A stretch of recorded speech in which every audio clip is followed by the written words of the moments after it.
今日も仕事終わったぞ。よーし、気分転換に YouTube でも見るとしよう。そういえば、最近、僕のところに光の碁がよく出てくるな。主人公の新藤光くんに囲碁の達人、藤原の才という例がついて、光くんが成長していく物語だけど、あれって多分、目には見えないけれど、現実にもよく起きているんだろうな。せっかくだから、ちょっと聞いてみるか。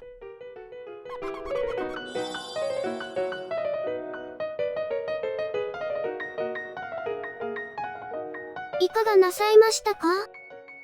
教えておくれよ。この現実において、見えない存在のサポートを受けていない人なんていないと思う。だけど、僕はさほどの成果が上がっていない。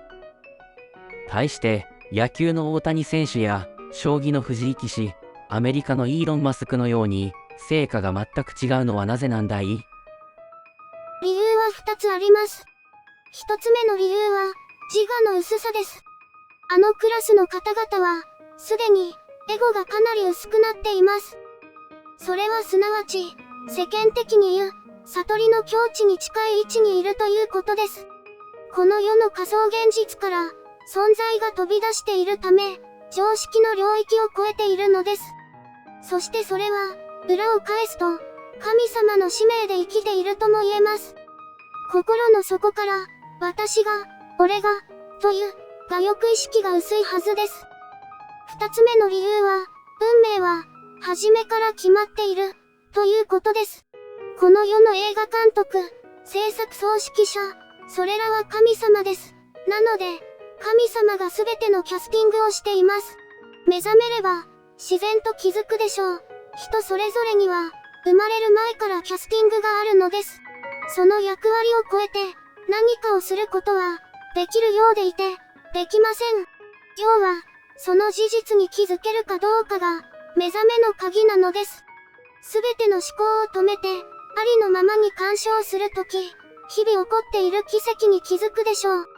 前回、お話しした、魂の集中力は、あくまで能動的な自動思考停止でしたが、神の集中力は、受動的です。